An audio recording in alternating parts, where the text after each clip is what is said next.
नमस्कार। स्वागत है आप सबका राजनीति के इस अखाड़े में। मेरा नाम है अजय सेतिया। मित्रों, आज मैं दो मुद्दों पर बात करूंगा। वैसे तो दोनों मुद्दे एक दूसरे से जुड़े हुए हैं। एक मुद्दा महुआ मोइत्रा का है और दूसरा भारतीय जनता पार्टी के 3 मुख्यमंत्रियों का है। आप कहेंगे कि ये दोनों मुद्दे आपस में कैसे जुड़े हुए हैं, तो वो मैं आगे आपको बताता हूं। उम्मीद के मुताबिक ही महुआ मोइत्रा की लोकसभा से बर्खास्तगी हो गई, गिफ्ट के बदले में सवाल पूछने पर। आचरण समिति ने उनकी बर्खास्तगी की सिफारिश की थी, जिसे लोकसभा ने सर्वसम्मति से स्वीकार करके उनको लोकसभा से बर्खास्त कर दिया। बर्खास्तगी से पहले उन्होंने खुद को दुर्गा बताया और बर्खास्तगी के बाद खुद को द्रौपदी बताया। उनका कहना है कि क्योंकि वे महिला हैं इसलिए उन्हें बर्खास्त किया गया, यानी वे अब महिला कार्ड खेल रही हैं। वैसे विपक्ष ने उनके साथ पूरी सहानुभूति दिखाई है, लेकिन सदन में एकजुटता नहीं दिखाई। बाद में सोनिया गांधी ने महुआ मोइत्रा के साथ गांधी की प्रतिमा के नीचे खड़े होकर के फोटो खिंचवाया, लेकिन लोकसभा में जब चर्चा हो रही थी तो कांग्रेस के या विपक्षी दलों के किसी भी सांसद ने महुआ मोइत्रा का बचाव नहीं किया। सदन के रिकॉर्ड में ऐसा नहीं है कि इंडी अलायंस के किसी भी सांसद ने सदन के भीतर महुआ मोइत्रा का बचाव किया हो। कांग्रेस की तरफ से कांग्रेस संसदीय दल के नेता अधीर रंजन चौधरी और मनीष तिवारी बोले थे। दोनों ने रिपोर्ट पढ़ने के लिए ज्यादा वक्त देने की मांग की। दोनों ने कहा कि 12 बजे रिपोर्ट आई, 2 बजे बहस शुरू हो रही है, 2 घंटे में तो रिपोर्ट पढ़ी नहीं जा सकती इतनी लंबी चौड़ी, इसलिए कम से कम 3 दिन का वक्त दिया जाना चाहिए। किसी ने भी पॉलिटिकल विच हंट की बात नहीं कही, जैसा कि वे बाहर आकर के कह रहे थे कि यह पॉलिटिकल विच हंट है। भारतीय जनता पार्टी ने राजनीतिक विद्वेष के तहत यह किया है। किसी ने पॉलिटिकल विच हंट सदन के भीतर नहीं कहा। बड़ी बात यह थी कि विपक्ष की एकता दिखाने वाले इस मौके पर राहुल गांधी गायब थे, जबकि अडानी के मुद्दे पर वही महुआ मोइत्रा को उकसा रहे थे। प्रणब मुखर्जी की बेटी शर्मिष्ठा मुखर्जी ने अपनी किताब में प्रणब मुखर्जी के हवाले से राहुल गांधी की ऐसी ही अनेक राजनीतिक इमेच्योरिटी के किस्से सुनाए हैं, किस्से लिखे हैं, और आजकल शर्मिष्ठा मुखर्जी की वह किताब चर्चा का विषय बनी हुई है, जिससे कांग्रेस तिलमिला गई है। कहा जा रहा है कि वह भारतीय जनता पार्टी में जाने की तैयारी कर रही है। हो सकता है वह चली जाए। अगर वह भारतीय जनता पार्टी में जाती हैं तो कोई बड़ी बात नहीं होगी। हालांकि वह दिल्ली में कांग्रेस की टिकट पर चुनाव लड़ चुकी हैं।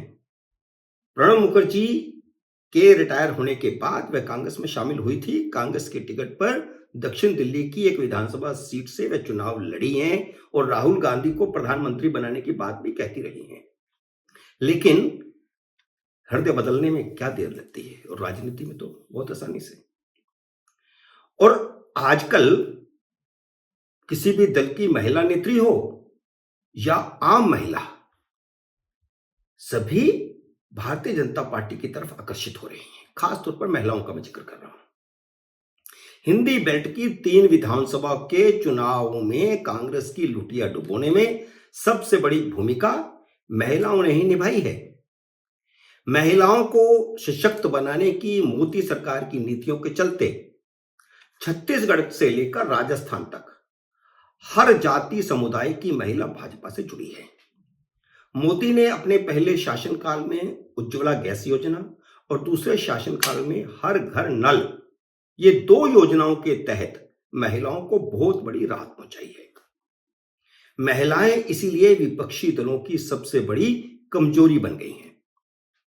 इसीलिए महुआ मोइत्रा को जब गिफ्ट के बदले सवाल पूछने के आरोप में लोकसभा से बर्खास्त किया गया, तो उन्होंने बर्खास्तगी को महिलाओं के सम्मान के साथ जोड़ दिया, क्योंकि महिला अब इंडी अलायंस के दलों की बड़ी कमजोरी बन गए और महिलाओं के कारण मोदी हर जगह जीत रहे हैं। मोदी माने भारतीय जनता पार्टी हर जगह जीत रही है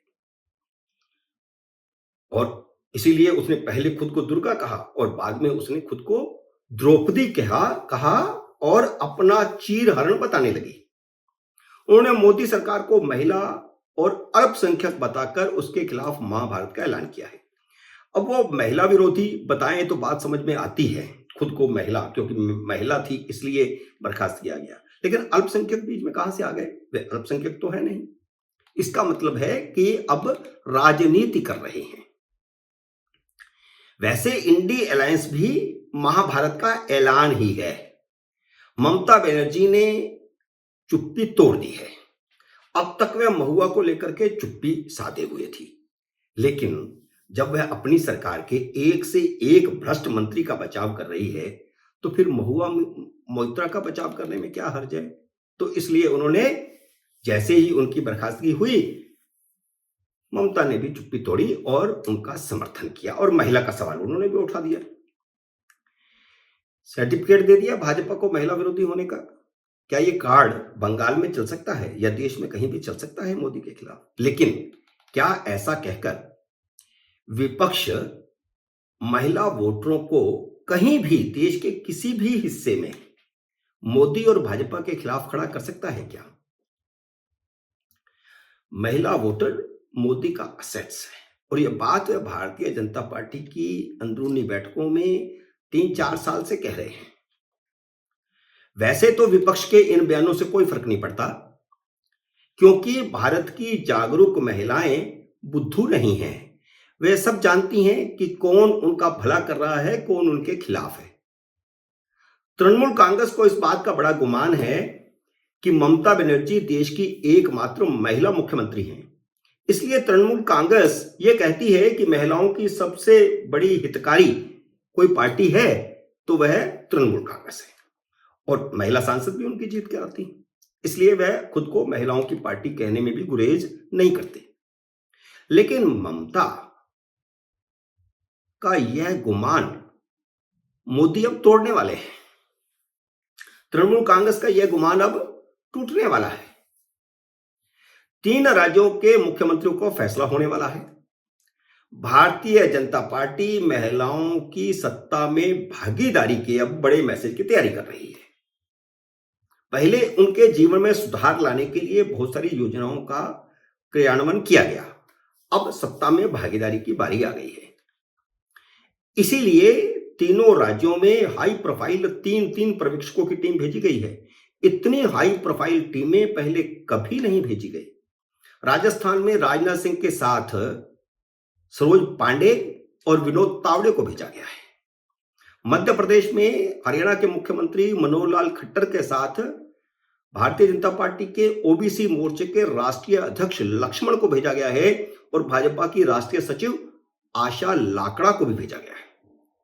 इसी तरह छत्तीसगढ़ में 2 केंद्रीय मंत्री और दोनों पहले अपने अपने राज्य के मुख्यमंत्री रहे हैं, अर्जुन मुंडा और सर्बानंद सोनोवाल को भेजा गया है और उनके साथ दलित समुदाय से आने वाले भारतीय जनता पार्टी के महासचिव दुष्यंत कुमार गौतम को भी भेजा गया है। इतनी हाई प्रोफाइल पर्यवेक्षकों की टीम पहले भाजपा ने कभी नहीं भेजी। कभी एक नेता को भेजते थे, उसके साथ कभी छोटे सहायक को भेज देते थे, पर इस बार सभी वरिष्ठ नेता भेजे गए। मैसेज क्या है? मैसेज यह है कि कम से कम एक महिला मुख्यमंत्री बनना तय है और एक महिला डिप्टी सीएम भी होंगी। 2 महिला सीएम और 1 डिप्टी सीएम भी हो सकती हैं। मध्य प्रदेश में 21 महिला विधायक जीती हैं भाजपा की, राजस्थान में 9, छत्तीसगढ़ में 8 और राजस्थान में वसुंधरा राजे अभी भी पूरी तरह आउट नहीं हुए हैं। बहुत सारे लोग कह रहे हैं, बहुत सारे यूट्यूब पर कह रहे हैं, अखबारों में खबरें आ रही हैं, टीवी पर आ रही हैं कि वसुंधरा आउट, उन्हें तो मुख्यमंत्री बनाया नहीं जाएगा। मैं यह नहीं कहता कि उन्हें बनाया जाएगा, लेकिन मैं उन्हें अभी आउट नहीं मानता हूं। बातचीत चल रही है, मोदी के सामने बड़ा टारगेट लोकसभा की 25 सीटें हैं, मुख्यमंत्री का पद नहीं है। राजस्थान में भारतीय जनता पार्टी के पास बड़े विकल्प हैं। वसुंधरा के मुकाबले की अगर मुख्यमंत्री बनानी है तो राजकुमारी दिया कुमारी है। आदिवासी बनाना हो तो बड़े अनुभवी क्रोड़ीलाल मीणा है, राज्यसभा के सांसद से उनको इस्तीफा देकर के वहां भेजा गया है, तो इसका मतलब उनके बारे में भी सोचा जा रहा है। उनके साथ राजपूत दिया कुमारी उप मुख्यमंत्री के तौर पर फिट होती हैं क्योंकि उनका अनुभव राजनीति का उतना नहीं है। दिया कुमारी को बनाया जाए तो बालकनाथ उप मुख्यमंत्री के तौर पर फिट होते हैं, और ओबीसी को बनाना हो तो बाबा बालकनाथ है ही। इसी तरह छत्तीसगढ़ में विष्णुदेव, रेणुका सिंह और लता उसेड़ी तीन आदिवासी विकल्प हैं भाजपा के पास, और इनमें 2 महिलाएं हैं। ओबीसी में अरुण साव बड़ा विकल्प है। मध्य प्रदेश में ओबीसी शिवराज सिंह चौहान तो हैं ही, उनके साथ ही ओबीसी प्रहलाद पटेल भी विकल्प हैं।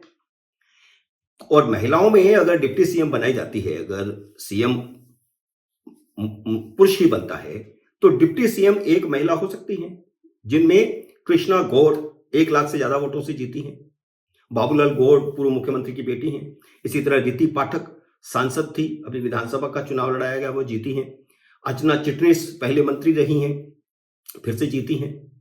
और आदिवासी निर्मला भूरिया में से भी कोई डिप्टी सीएम हो सकता है। निर्मला भूरिया भी एक्सपीरियंस हैंड है। वहां विकल्प ही विकल्प हैं। महुआ का भाजपा को महिला विरोधी बताने और खुद को द्रौपदी बताने वाला दाव नहीं चल सकता। मित्रों, उम्मीद है मेरा ये वीडियो आपको पसंद आया होगा। इसे लाइक और शेयर कीजिए। अगर आपने मेरे YouTube चैनल को अब तक सब्सक्राइब नहीं किया तो कृपया सब्सक्राइब करके घंटी का बटन भी दबा दीजिए, और हम जल्द ही फिर मिलते हैं अगले वीडियो में किसी नए विषय के साथ। तब तक नमस्कार।